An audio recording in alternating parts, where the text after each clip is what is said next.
Hey, everybody, what is going on? I hope everyone is doing well, and thank you for connecting with me today. If you remember a couple of days ago, I went live, and you may be wondering if you're watching on Paul Rothier's account too, what is this guy doing on his account? Well, the reason being is because I want to thank him. Uh, Paul has been absolutely amazing. I'm going to bring him in now so I could embarrass him a little bit. There he is, the man, the myth, the legend himself. Hey, A Will, how little, you doing? I'm doing well. I'm doing well. A little background on how even any of this came about is because I found myself in a state of gratitude. I realized that I work with some amazing coaches and leaders and mentors and educators, and I found myself in just a state of gratitude. And in that list was this gentleman there, Paul Routhier. Paul Routhier, uh, we were introduced to many months ago now, many moons ago now, through a mutual friend of ours, Alex Zastapel. And he said, "Hey man, you need to talk to Will." And I said, "Hey, what's up? What's going on? How can I help?" And Paul went from me helping out, a friend's friend or an acquaintance to a friend, a confidant, a partner. The level of wisdom and experience that Paul has is, quite frankly, above and beyond a lot of what I've experienced in my life. Not only is he a father, a husband, he's a mentor to so many people, and I genuinely feel blessed to say that Paul is in my life.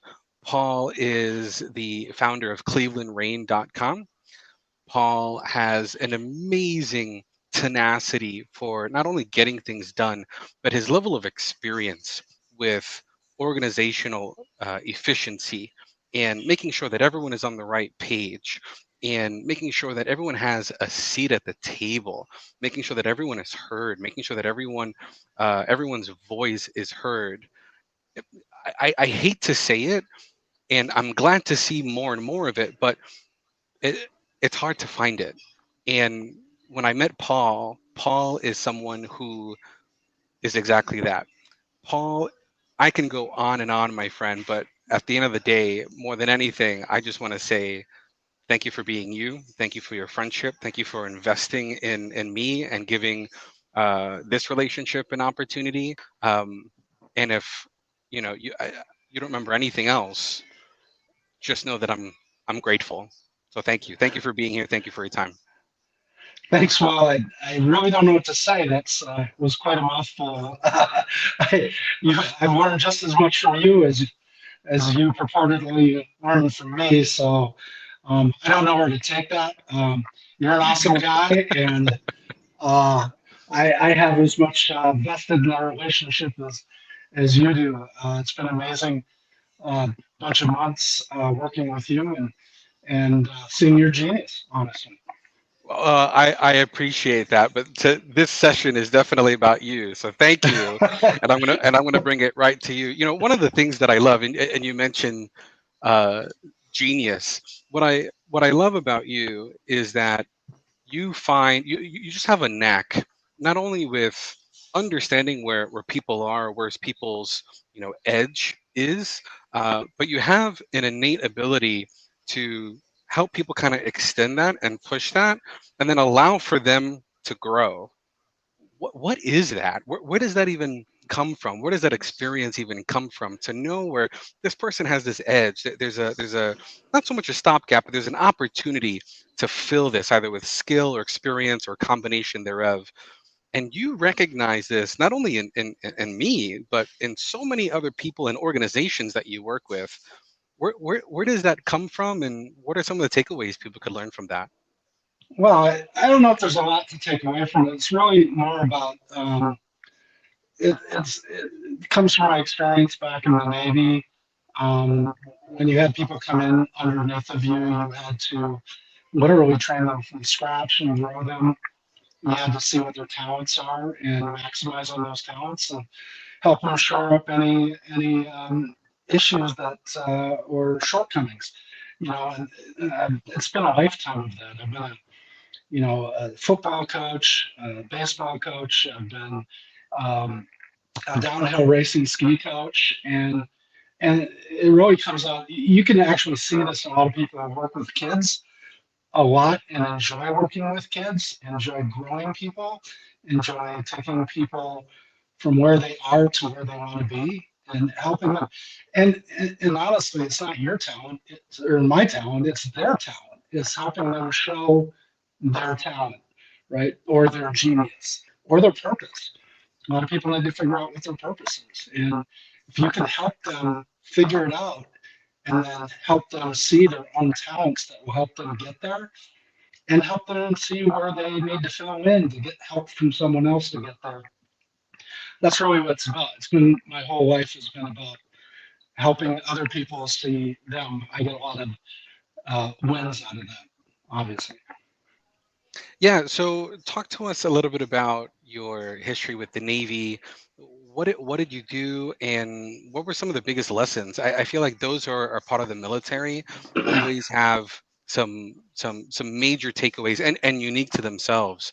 So first and foremost, thank you for your service, because I always want to Oh, honor those who serve us and give us this ability to do this. So thank you. And what were some of your unique takeaways working with the Navy outside of understanding people and kind of stretching them and continuing to allow for them to grow and exceed and excel? What were some of your unique takeaways as you were in the service, and what did you walk away with? well, it's kind of interesting you asked that because it goes a little further back than the Navy. Uh, I guess I would draw it back to high school because I was absolutely worthless in high school. I was like a C student, screwing off, doing everything but what I was supposed to be doing. And after a year out of high school, I was a assistant chef at a Mountain Jack's restaurant in Detroit, and and I was a really good cook because I was getting really fat, and decided that I should not do that for a living for the rest of my life. Otherwise, they're going to have to roll me around. Um, Right, right, right. so so I decided to join the Navy because my father was in the Navy. He was a radioman.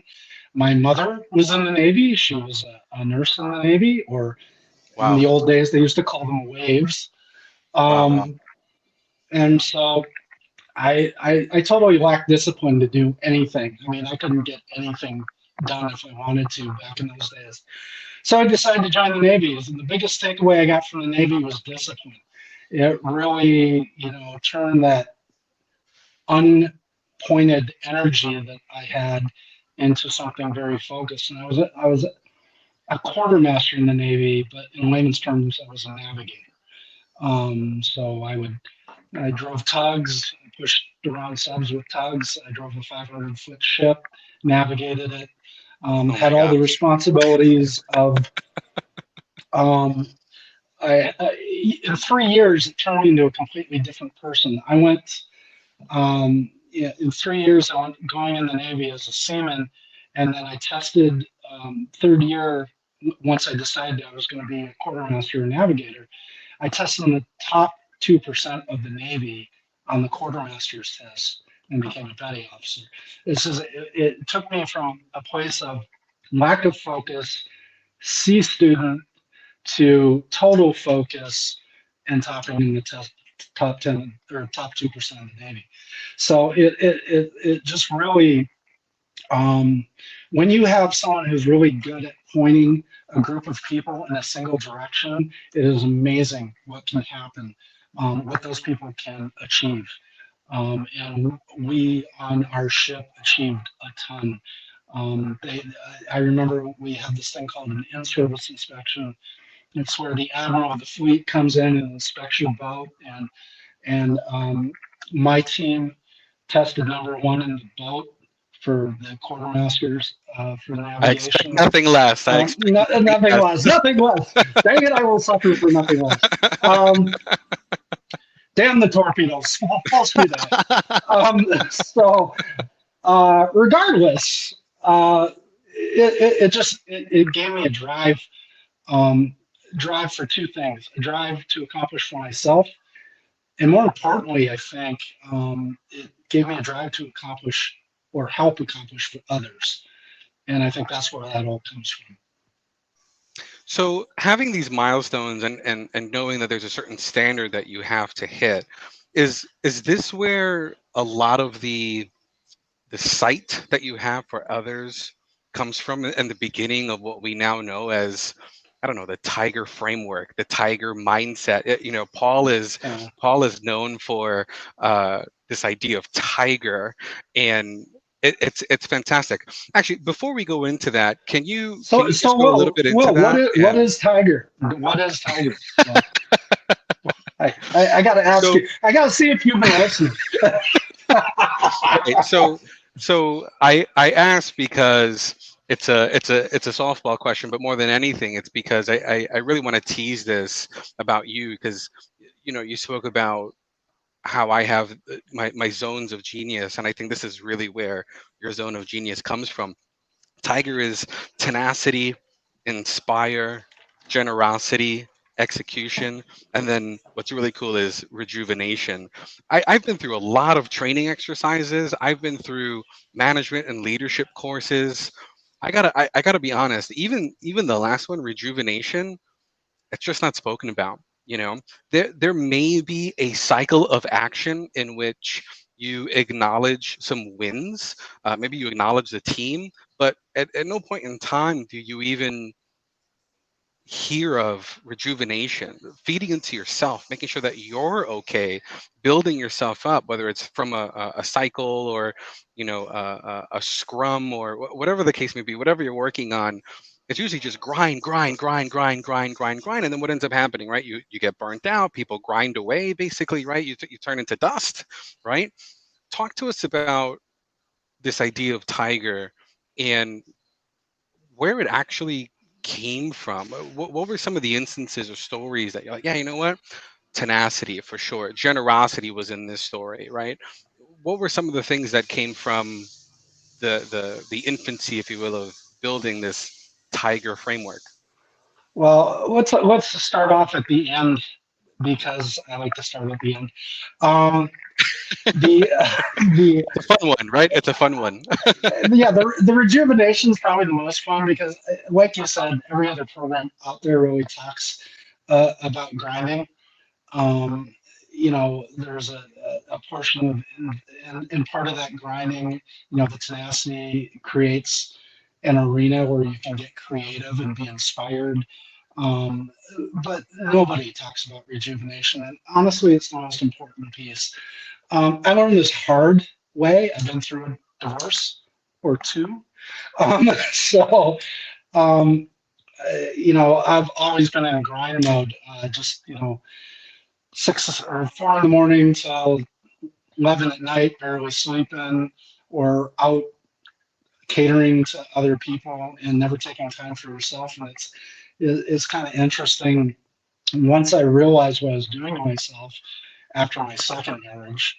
We were back in the telco industry. We used to call them telecom widows because they'd never see us. We were out on planes, and just like Navy widows. I mean, we were out on ships. I wasn't married when I was in the Navy, but I saw a lot of guys who were, and what was going on at home wasn't getting paid attention to. You know, and, Mm, and mm. that which is not paid attention to disappears. So and I learned it the hard way, and this, you know, I have a wonderful wife now, and I've promised myself, because of all these learnings, that that would never be second. That would always be first. So rejuvenation is really about, yes, yourself. I get up every morning. I golf 9 holes before 7 o'clock in the morning. I go to the golf course at 4:30, and as the sun's rising, I'm teeing off. Back, I take a shower, and I'm in front of my computer for my meetings and all of that. It's 7:45. So you have to make time for yourself. It doesn't mean you need to shortcut time for the other things that need to get done. It just means you have to make time for yourself. And then, I have one night that I work late because I have some international meetings that I have, and I do that on Wednesday night. My wife is well aware at Wednesday night, I'm probably going to be on the phone till 10, 11 o'clock at night. But when Friday rolls around, at the end of the day, 5 o'clock on Friday, guess who I'm with? I'm with my wife. And unless the world is on fire and something is going to explode and That's right. someone's going to die, no one from business gets a hold of me on the weekends unless it's something really important because I've cut that time off for myself, my wife, my child. I was at my daughter's boyfriend's baseball tournament this last weekend, and my phone was blowing up on Sunday. And guess what? I didn't answer it till Monday because anybody who knows me, I mean, literally, you need to call me if it's that important. Dial. Um, and I'm very stringent about that. So you need to give yourself the time to rejuvenate. Honestly, if I worked all weekend, I would suck it on Monday. Just because I'm tired of looking at the same stuff, talking to, and all of that around it all weekend long. There's just no break. So, yeah, it's very important. And it goes along with things. I mean, it's healthy. To be wealthy, you need to be healthy, right? And so you need to work out, take time for yourself to work out. I golf in the morning. I used to lift. Um, but I golf and I walk when I golf, of course, and do some other things. I do some surfing behind the boats and water skiing and all those type of things, and spend time doing that. It's critical. It resets your mind. It makes you fresh for the week. And I highly, if you're not doing that, then I highly recommend that you start thinking about literally putting in your schedule time to rejuvenate. Yeah. So why do you? Reading, by the way, reading too. I mean, that's part of it. I mean, if you can exercise your mind while you're relaxing your body, so it's a twofer. Reading is great. Some of the most the I like to talk about Elon Musk when I talk about this because Elon reads somewhere around 400 books a year. He taught himself pretty much rocket science through reading, and That's that's why right. SpaceX is what it is today. Um, I yeah, I'd like to know where he finds the time. Honestly, if I get the pleasure of meeting him, I'd like to know where do you sleep 1 hour a night? That's not Audiobooks. good. It's all about audiobooks, right? For all of us who can't read, there's Audible. So, Right, right, right. Exactly. um, So, Paul, why do you think then that people are forgetting this? Why is it that we grind and grind and grind and grind and grind, and it's not until we're at complete exhaustion that people realize, oh yeah, like I need a break. I need to disconnect. What do you think we've lost in order for us to say, oh, you know what? I, let me go for a walk, or let me circle back to this when I'm fresh. What do you think that we've lost, and how can we ensure that if we know what that thing is that we've lost, how do we make sure that we don't lose it again? yeah, so I really think I don't think anything's been lost. Honestly, I think this has been the way it's been for entrepreneurs and salespeople all the way through. The 9 to 5ers out there kind of have their time scheduled in. Sometimes they work overtime, but it's just kind of blocked in for them. My dad, after he got out of the Navy, he worked for the Civil Locks for 50 years. He had his shift work, but when he got off of work, no, his phone never rang. He didn't have a cell phone, right? It never rang. He was coaching baseball or doing stuff with us.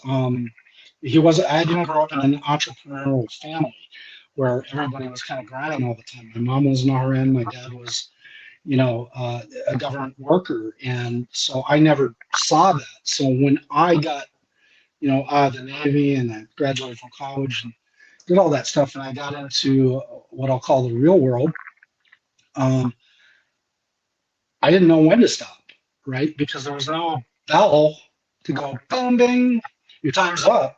I wasn't a clock watcher. It was like there's work to do. I'm doing it, and then I'd look up and it's 10 o'clock at night. I was like, oh, wow, it's time to go home. So I'm not sure anybody's lost anything. I think it'd be more accurate to say that they failed to schedule it in. And I think that's the big key is scheduling it into your schedule. Schedule your time off. I have it built right now. If you look at my calendar right now, you notice I've got the weekends blocked off. I got, everything my family does. There's a schedule. If I got to be at a baseball game, it's in there. If we decide we're going to go out on the boat next weekend, it's in there. So I know, I'm very disciplined from that standpoint. I don't like empty spots in my calendar except for, for new clients. But besides the new clients, everything else is blocked off already. Um, so I think the real key there is A, to be mindful of it, to be mindful of rejuvenation, and then to actually schedule it. Yeah, something that I'm sure everyone goes through is is either scope creep, right, or schedule Oh creep, yeah, oh yeah. right? Scope So creep. the first in the tiger headspace or mind space or framework is tenacity. How can we Yep. be tenacious towards ensuring that we keep to that schedule? How do we keep that, and how do we make sure we're fueled, or making sure that we have what it takes in order to say, you know what, even though I may not know it, or I need to find the person, I'm going to keep going. What is it that you've been through that you decided, yeah, you know what, I'm going to keep going. I'm going to keep pushing. I'm going to do this because, well, why? Because there's a lot of people who just say, you know what, 5 o'clock hits, I'll be okay. And then it happens again next week, and then it happens again next week. Or, another example is, yeah, you know what, that's just not my expertise. I'm walking away. What is it, and what have you experienced that you've realized that there's real value in having tenacity, both as an individual and as an organization? Well, and kind of like I said at, at the beginning of this was that tenacious behavior instills creativity. Um, it's really about setting a really good goal and then working your way backwards to get to it. So it's not in reverse. You don't if you don't have somewhere to go, you're going to go nowhere fast with tenacious behavior because you're all over the place. So um, it's really about having a good goal. I mean, that goal doesn't, from a standpoint, if you're just starting out, that goal could be a boat. I want a boat. I want to buy $100,000 boat, and I want it for next summer. So now, what do I need to do to get that boat? A lot of people will go, "Oh well, I'm going to go get a loan." No, no, no, no, no. How are you going to get the cash to go pay for that boat? So I want $100,000 boat in a year. How am I going to get the cash to do that? And that's the real key. Now work that backwards. If you're in a sales position, you need to count how many deals and how much commission you get out of that, and start working that way backward. And then you're going to find out how many deals a month you need to close, and you know that you're going to close a certain percentage of the proposals that you put out. So now you need to know how many proposals you're going to put out. And by the way, to get proposals, you need to have prospects. So how many prospects do I need to call to get to people to talk to me? You can work it right back to that. And you know every month that you're going to have to produce X amount for 12 months to have $100,000 spendable cash in your pocket to buy that boat. Okay. So now you've got a big picture of a beautiful boat sitting on your wall. Every day when you sit down in front of your computer, you look up and you go, I'm going to get that boat. And I'm going to do the 150 calls I need to do now to do that. And if you're out in sales and you're doing something else, it's the same thing. You want a promotion. It's the same thing. What do I need to get done to get to that promotion? How am I going to get that promotion? Okay. And being inspired about what you do is what's going to get you that promotion because you're going to take that company, you're going to take its product and the company itself upon your own onus to drive for that company. And people are going to see that and you become noticed. You become noticed because of your tenacious behavior. So it's really knowing your goals. Having the Yeah. goals then allows for that momentum, that movement, that emotion to say, yeah, yeah, I want that, and so this is what I need to do. So how do we even start with goals then? If having proper goals is the key or the fuel to the vehicle that is tenacity within myself, how do I find the right goals for me? Is it merely just materialistic?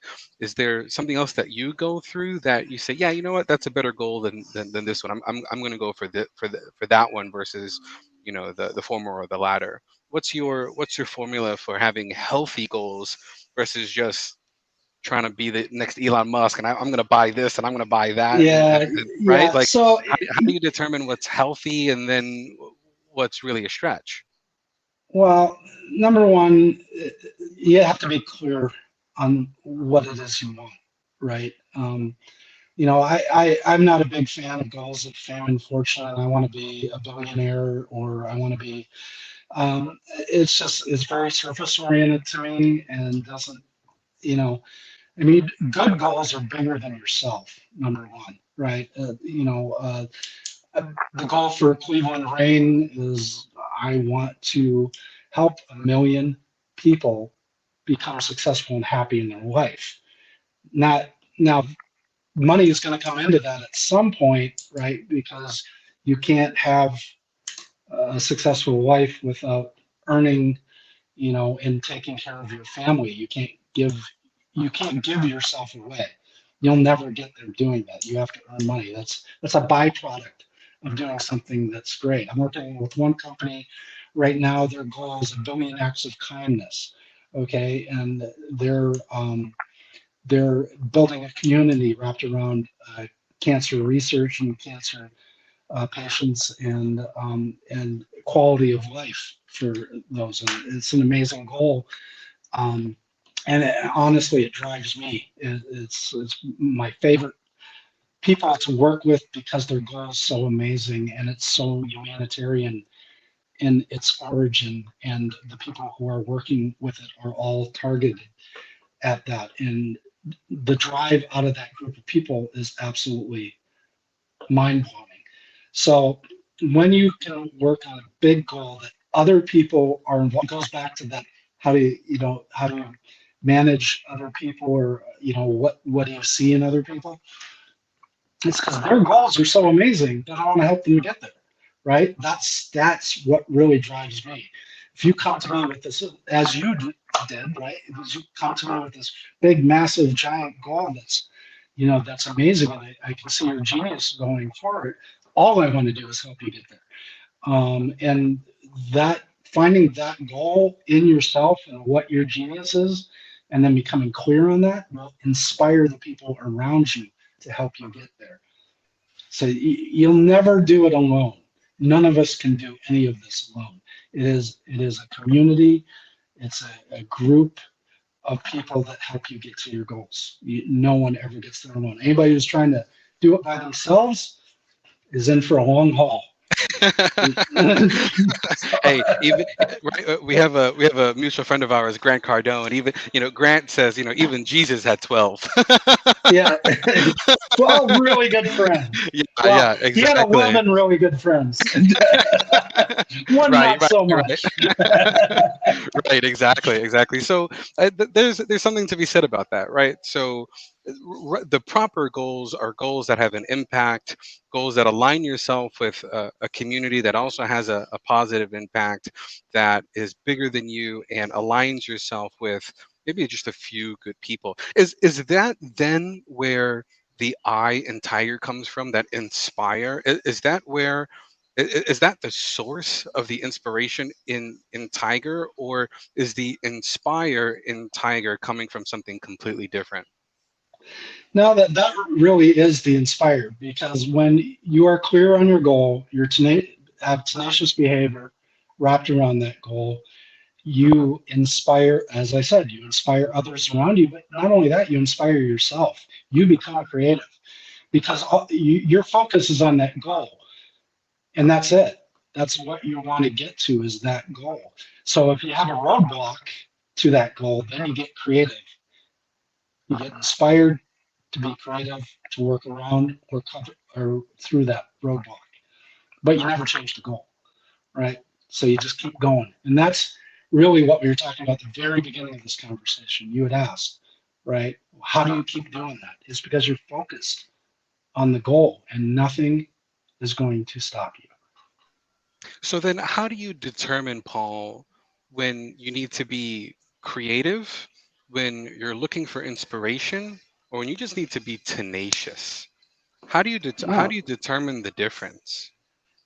well, as you mentioned, Grant, he likes to say that tenacious behavior creates new problems, and you need to be creative to get around new problems. So a new problem is a good problem, right? So that tenacious behavior is going to create problems. You may have, let's use a salesman for example, you may have too many proposals to produce this month because you made so many phone calls and now you have a new problem. I need somebody to help me produce proposals, right? That's a very simple example of that. So really, you get inspired. Maybe you don't have the internal people to do it, so you end up on your own dollar spending on a virtual assistant to help you put proposals together.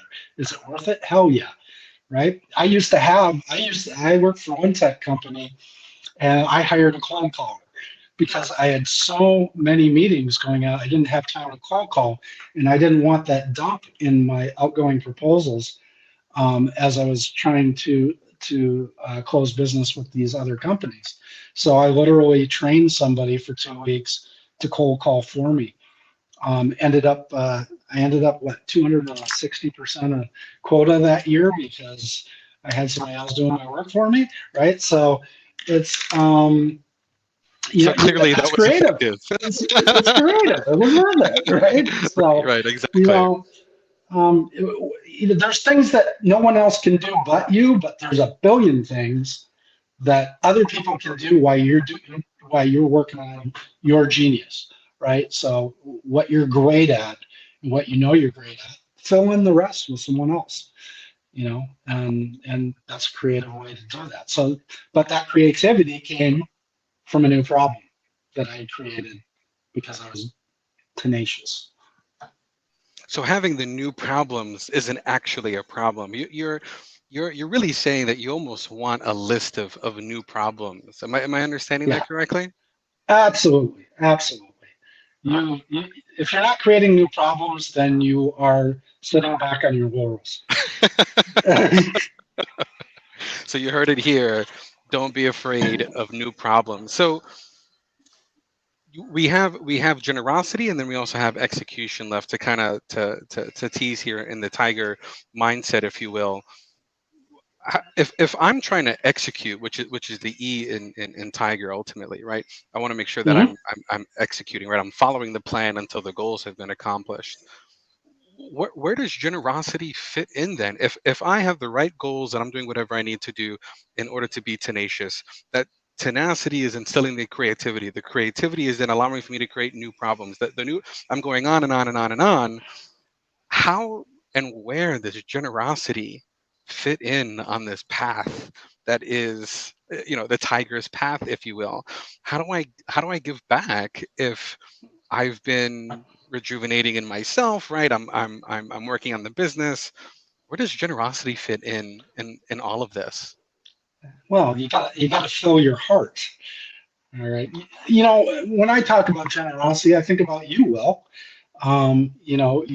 You do all this on social media. You have your company, but still, you take time out to be a deacon at your church. Okay, you fill into the community. You're a part of it. You're part of its lifeblood, and that gives you a feeling of wholeness, right? That means that you are with like-minded people for a cause that is bigger than yourself, and you gain nothing from it except the joy of seeing other people be happy or be tended to, and that's you above all people know more about that than I do. Or Well, easy. for full transparency, I think I'm on the road to becoming a deacon. I'm Oh, knocking I'm on the sorry. I doors of the apologize. seminary. Knocking on the door. So Right. no worries. But you're absolutely right. It's interesting, right? Because as you fall into these how you called it, these zones of geniuses, you find opportunities for other people as you get to know people, as you get to uh, really invest, right? As you continue to inspire, you continue to invest, you continue to integrate with people, right? It's all these different things that you can that you do, both in your business and in my line of work too as well, that as you get into these funnel zones, right? These tunnel zones of flow. You go, oh man, that'd be great for Paul, and oh man, that he's great for this, and oh man, he's so good, and he could do one, two, three, four, five, and so to your point, I 100% agree. What can we do as maybe we're just in a state of flow, right? Maybe we're just banging emails out, or like in my case, I'm developing or creating a virtual studio, right?